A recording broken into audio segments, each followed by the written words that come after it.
Olá, pequenas e pequenos gafanhotos. Nós vamos dar continuidade ao estudo do sistema locomotor. Então, na nossa primeira aula, nós abordamos ossos, articulações e músculos presentes em relação à cabeça. E hoje nós iremos terminar a nossa aula, o nosso estudo, do sistema locomotor axial. Então, basicamente, hoje nós vamos falar de caixa torácica e também da nossa coluna vertebral. Então tomem nota para não se perderem.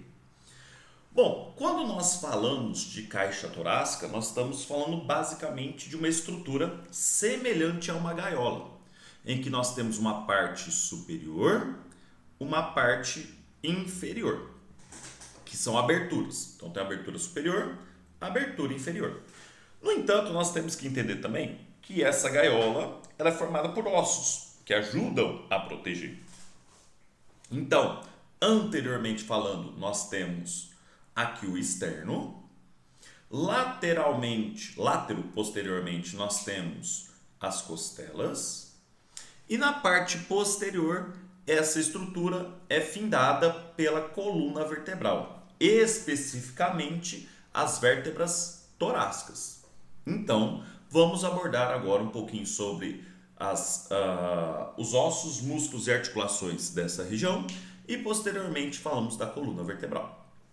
Então, o externo em si. O externo ele é dividido em algumas partes. Eu vou ter inicialmente essa parte superior, chamado de manúbrio do externo. No manúbrio do externo, eu vou ter basicamente estruturas importantes e anatomicamente relacionadas à parte clínica de vocês. Então, entre as clavículas, eu vou ter uma incisura que eu chamo de incisura jugular. A gente consegue visualizar essa incisura jugular. E lateralmente, eu vou ter o sítio articular para a clavícula. Então, temos uma clavícula chegando aqui, outra clavícula chegando aqui. E o espaço entre elas a gente chama de incisura jugular. Eu vou ter a maior porção do externo, que eu chamo de corpo do externo. No entanto, entre o manúbrio e o corpo, eu vou ter uma articulação. E essa articulação gera uma proeminência. Essa é a proeminência chamada de ângulo do externo. Também altamente palpável na região aí de vocês. E importante principalmente para fazer ou para localizar os espaços intercostais. Além disso, eu vou ter presente aqui as incisuras articulares, porque é aqui que é onde as cartilagens vão se conectar. E não menos importante, na parte distal eu tenho o processo chifoide. Então, basicamente, o externo ele é dividido em manúbrio, corpo e processo chifoide. E aqui ele serve de conexão para as nossas clavículas e para as nossas costelas. Muito bem, falando então das costelas. Eu tenho 12 pares de costelas, sendo que essas costelas elas vão articular na parte anterior com o externo e na parte posterior com a coluna vertebral. No entanto, essa informação ela vai ser generalizada, no entanto, não aplicada para as duas últimas pares de costelas. Então eu tenho as 7 primeiras costelas, chamadas de costelas verdadeiras. Elas são chamadas por esse nome porque elas se conectam diretamente ao externo. Então, as 7 primeiras verdadeiras. As próximas 3 são chamadas de falsas. Elas são chamadas de falsas uma vez que elas vão se conectar ao externo. No entanto, observem aqui que elas se juntam com a cartilagem da 7ª costela para aí sim chegar no externo. Por isso que elas são chamadas de falsas.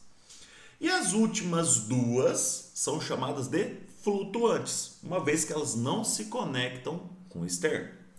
E eu tenho a presença de um espaço entre essas costelas. Esse espaço é chamado de espaço intercostal. Muito bem, então falando das costelas, a gente pode observar que elas são em formato arqueado. E nesse formato arqueado a gente consegue encontrar algumas estruturas importantes. Eu tenho a cabeça da costela. Observe que a cabeça da costela vai articular com a vértebra, tudo bem? Então essa aqui é a parte posterior da costela. Além disso, nessa cabeça eu tenho as fóveas articulares. Então essas fóveas articulares são em formato de ponta de lança e essa ponta de lança que vai articular especificamente aqui com as fóveas presentes na vértebra torácica. Eu tenho uma proeminência chamada de tubérculo. E entre o tubérculo e a cabeça, eu tenho o colo da vértebra. Posteriormente a esse colo, eu tenho a fóvea articular. Essa fóvea articular que vai articular com o processo transverso da vértebra. Eu vou ter o sulco costal, que basicamente é uma pequena depressão para literalmente encaixar ou para passar as artérias, nervos e veias intercostais. E eu tenho aqui na porção anterior a cartilagem costal.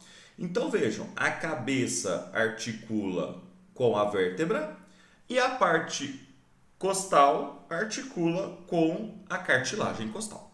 Tudo bem? Agora falando dessas articulações que nós vamos ter aqui presentes. Eu tenho as articulações chamadas de articulações costocondrais.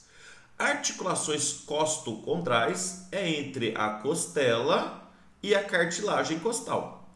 Então nós vamos ter presentes aqui um tipo de articulação em que nós vamos ter a presença de cartilagem hialina. Tudo bem? Então, entre as cartilagens aqui, elas são classificadas estruturalmente como cartilagens do tipo sincondrose. E elas apresentam movimentos limitados. Então, elas são chamadas de anfiartroses. Nós temos as articulações externocostais, que vão estar entre as cartilagens e o externo em si. Observe que a primeira cartilagem, a primeira articulação, ela é do tipo sincondrose, ou seja, presença de cartilagem hialina aqui conectando. E da segunda até a sétima, nós vamos ter articulações do tipo sinoviais, ou seja, que basicamente vão ter aqui a cápsula articular que permitem movimentos um pouco mais expansivos. E nós vamos ter ligamentos que ajudam a estabilizar essa articulação, na qual nós chamamos de ligamentos externocostais radiados. Então eles formam realmente radiações aqui, ou projeções que ajudam nessa estabilização. Nós temos a presença também de articulações intercondrais, lembrando que articulações intercondrais são aquelas presentes entre as cartilagens. Então, entre a sexta e a nona cartilagem, eu vou ter a cartilagem do tipo sinovial. E entre a nona e a décima, cartilagem do tipo fibrosa. E além disso, eu tenho outras duas articulações importantes presentes aqui. A articulação manúbrio external, que é essa articulação que faz com que a gente tenha o ângulo do externo. E nós temos na parte inferior a xifoexternal, que é entre o processo xifoide e o externo. Nessa região eu tenho músculos. Os principais músculos presentes aqui, eu tenho o esternocleidomastoideo, que ele é responsável principalmente pela rotação, ou seja, o movimento de um lado para o outro do pescoço. E além disso, vou ter três músculos que fazem grupo do escaleno. Então eu tenho o escaleno anterior, escaleno médio e escaleno posterior. Esses escalenos, eles basicamente vão estar presentes entre as vértebras cervicais e as costelas, primeira e segunda costelas. Ajudam muito no movimento de rotação, então eles auxiliam o esternocleidomastoideo. No entanto, eles também são responsáveis por tracionar as primeiras costelas, auxiliando o processo da inspiração forçada. Além disso, na região anterior, eu vou ter aqui novamente o esternocleidomastoide, então demonstrando para vocês. No entanto, na região peitoral, eu tenho um músculo superficial, chamado de peitoral maior. O peitoral maior tem sua origem aqui no externo e na clavícula, e sua inserção lá no húmero, que é o osso do braço. Basicamente, o peitoral maior faz movimentos de flexão até 90 graus e abdução. Então, esse músculo aqui é muito importante para o movimento da caixa torácica. Além disso, na parte inferior, eu tenho o músculo serrátil anterior. Eles basicamente estão presentes na costela. No entanto, também participam de movimentos da escápula, principalmente na protração, que é quando o movimento vai para frente. Então, quando a gente for estudar ombro, especificamente, a gente vai comentar sobre esse músculo também na estabilização do ombro, da escápula. E eu tenho um músculo presente que divide a cavidade torácica da cavidade abdominal. Esse músculo é o diafragma. Então, muita gente considera, e literalmente ele é, o músculo da respiração. Então, quando ele contrai, ele vai descer, isso faz com que a caixa torácica expanda. Quando ele relaxa, ele volta para o seu local de origem, comprimindo a caixa torácica, fazendo a saída de ar do sistema respiratório. Além disso, nessa região abdominal, eu tenho outros músculos importantes. Eu tenho a primeira camada, que é chamada de oblíquo externo. Esse oblíquo externo ele trabalha principalmente a rotação com flexão da coluna. Eu vou ter o tanquinho, que eu chamo de reto abdominal. Então a gente pode observar aqui, o reto abdominal, ele atua principalmente na flexão do tronco. Eu tenho o oblíquo interno, que basicamente faz a rotação horizontal que nós temos no corpo. E eu tenho o músculo transverso do abdômen. Então, basicamente, aqui no abdômen nós vamos ter 4 músculos importantes. Oblíquo externo, tiro o oblíquo externo, acho o oblíquo interno, tiro o oblíquo interno, eu acho o transverso do abdômen. No entanto, na frente deles, eu tenho essa presença desse músculo que é o reto abdominal. Então, demonstrando para vocês, e como comentado anteriormente, que eu tenho um espaço entre as costelas, chamado de espaço intercostal. Esse espaço intercostal, ele vai ser preenchido por músculo, e esse músculo é chamado de músculo intercostal. No entanto, antes disso, pessoal, só demonstrando para vocês aqui, que eu havia comentado, então nós temos os escalenos, eles estão entre as vértebras cervicais, primeira e segunda costela. E esses espaços intercostais são preenchidos pelos músculos. Eu tenho essa primeira camada de músculo que vai vir até essa região, que eu chamo de músculo intercostal externo. O músculo intercostal externo ajuda a tracionar para cima as costelas. Quando eu tiro o intercostal externo, eu acho o intercostal interno. Esse intercostal interno ajuda a deprimir e reduzir a caixa torácica. Então, na expiração forçada, o intercostal interno ele atua. E quando eu tiro o intercostal interno, eu acho o intercostal íntimo. Então, são essas 3 camadas de músculos intercostais que eu possuo. E nessa figura aqui do lado direito, eu consigo visualizar os músculos que atuam na inspiração forçada e na expiração forçada. Então, na inspiração, quando eu puxo o ar de forma mais efetiva, eu tenho a atuação dos escalenos, dos intercostais externos e dos íntimos. Enquanto na expiração forçada, na saída de ar, eu vou ter a atuação dos intercostais externos e do reto do abdômen. Falando especificamente agora da coluna vertebral, eu consigo visualizar que essa coluna vertebral ela serve como um empilhamento de vértebras, de ossos, que nós chamamos de vértebras, e elas são divididas em regiões.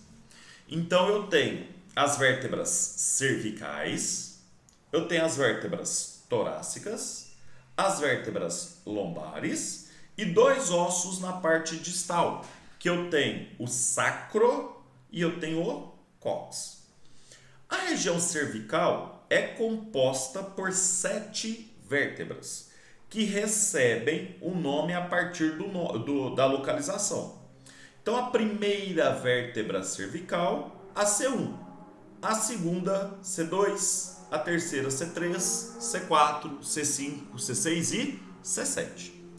Na região torácica acontece a mesma coisa, no entanto, a gente utiliza o T. Então, eu tenho a T1 até o T12. Na região lombar, a mesma coisa, então vai de L1 a L5. Na região sacral, são 5 vértebras fundidas no osso só. No entanto, elas são classificadas de S1 a S5. E o cóccix, que são 4 vértebras no osso só, fundidas no osso só. Então, vai de CO1 até CO4. E aqui demonstrar para vocês, então, uma imagem que a gente consegue visualizar tanto a parte óssea, quanto, por exemplo, o sistema nervoso central passando no meio delas, ok? No entanto, nós temos curvaturas presentes nessa coluna vertebral. E essas curvaturas, elas apresentam nomes. Basicamente, eu vou ter lordose. Essa lordose, ela é presente na região cervical e na região lombar. Enquanto que a cifose, ela é presente na região torácica e na região sacral. Então, pessoas, quando vocês escutam, a pessoa tem cifose, agradeçam a Deus, porque são curvaturas naturais. Quando existe uma acentuação dessa curvatura, aí nós colocamos a palavra hiper na frente. Então, nós temos aqui demonstrado para vocês uma coluna com suas demais curvaturas. No entanto, quando existe uma curvatura acentuada, por exemplo, na região torácica, isso nós chamamos de hipercifose. E, por exemplo, aqui no C, a gente pode observar uma curvatura elevada ou excessiva da curvatura lombar. Isso nós chamamos de hiperlordose. Então, cifose e lordose são curvas naturais.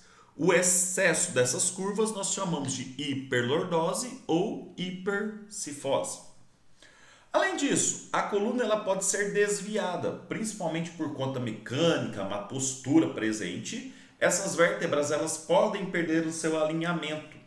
Isso nós chamamos de escoliose. Então, a escoliose é um processo em que a parte posterior da coluna, ou na verdade a coluna vertebral, ela apresenta curvaturas, seja para o lado direito, seja para o lado esquerdo, perdendo seu alinhamento, ok?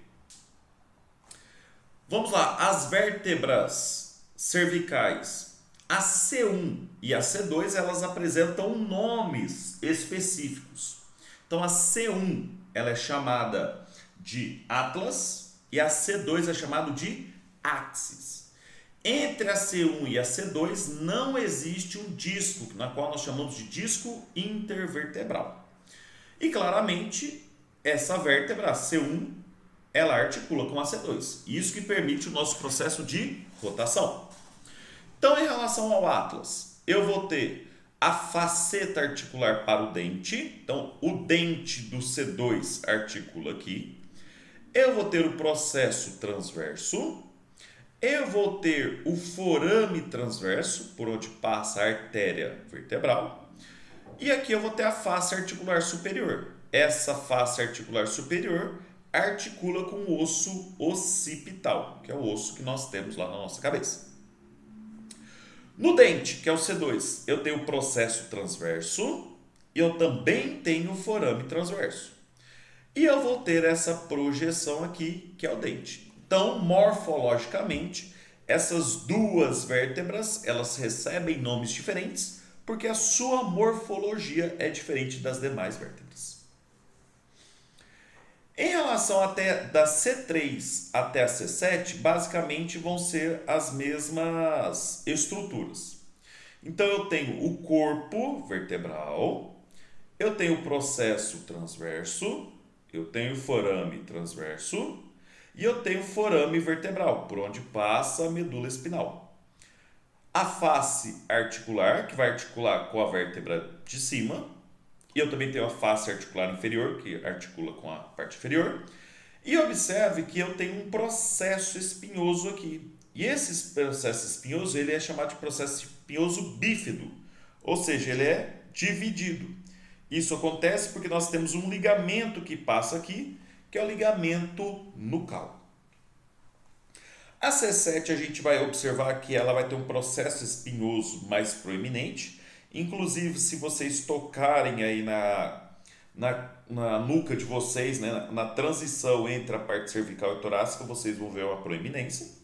Então, ela também apresenta corpo vertebral, processo transverso, face articular e o forame vertebral. E também o processo espinhoso.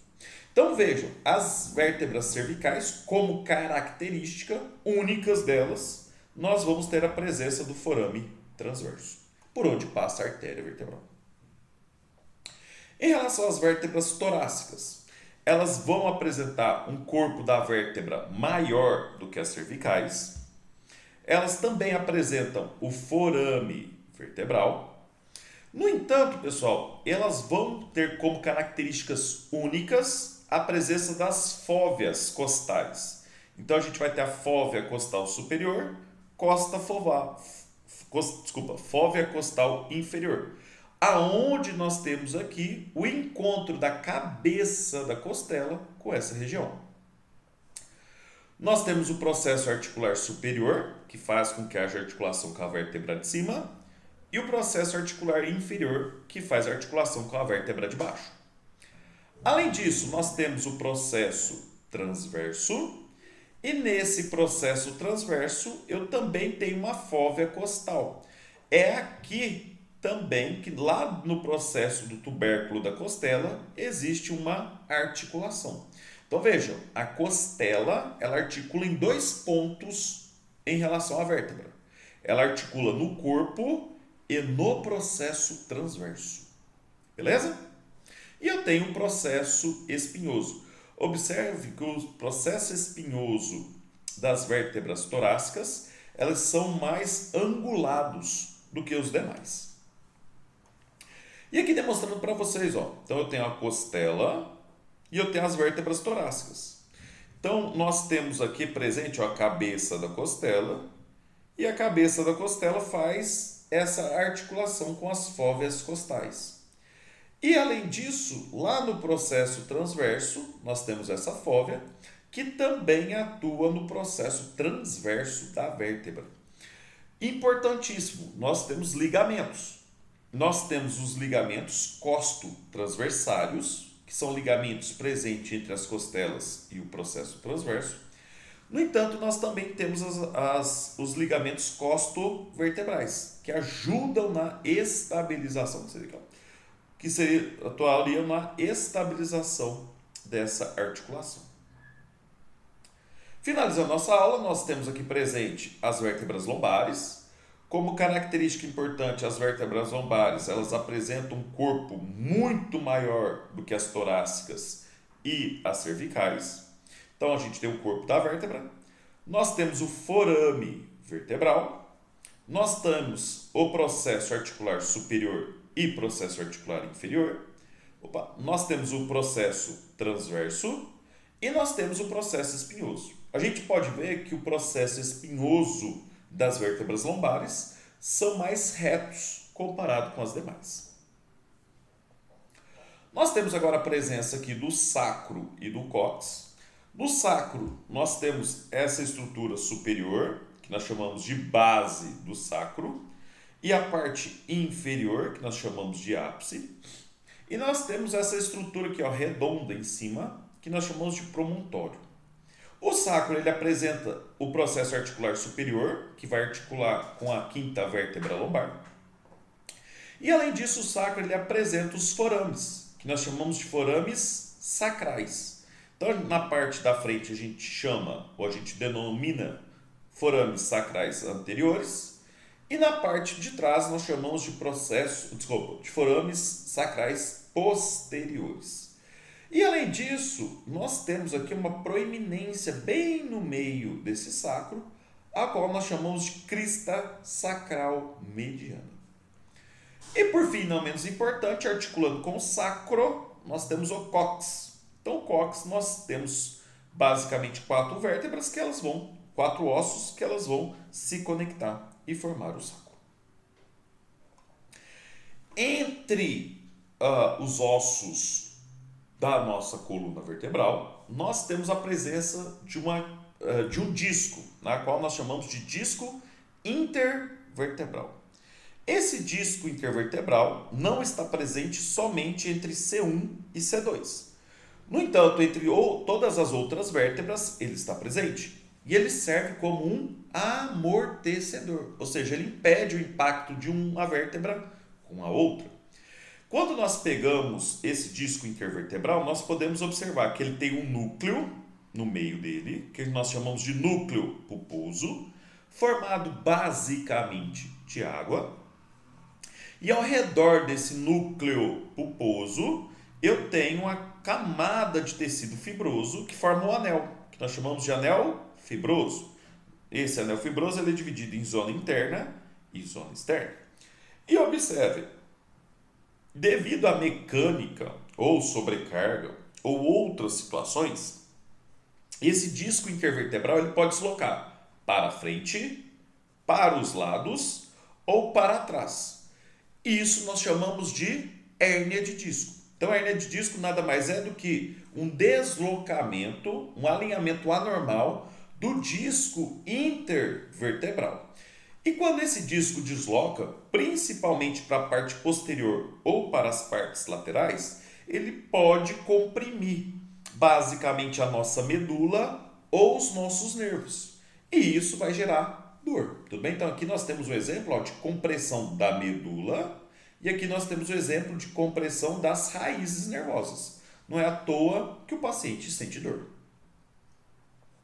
No entanto, para evitar com que haja esse deslocamento das vértebras, nós temos um ligamento que vai lá da região cervical até a parte lombar.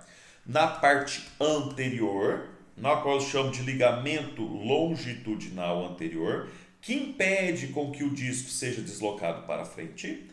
E eu tenho na parte posterior o ligamento longitudinal posterior, que evita com que o disco desloque para trás. No entanto, pessoas, a nossa coluna ela é responsável principalmente por fazer 2 movimentos. O movimento de flexão, quando a gente dobra a coluna, literalmente, e extensão, quando a gente estica a nossa coluna. No entanto, nós temos muito mais chances de deslocar essa vértebra para a parte posterior, uma vez que a nossa coluna faz muito mais flexão do que extensão. Por isso que normalmente as hérnias de disco, elas vão ser ou laterais ou então posteriores. Raramente vocês vão ver hérnia de discos anteriores.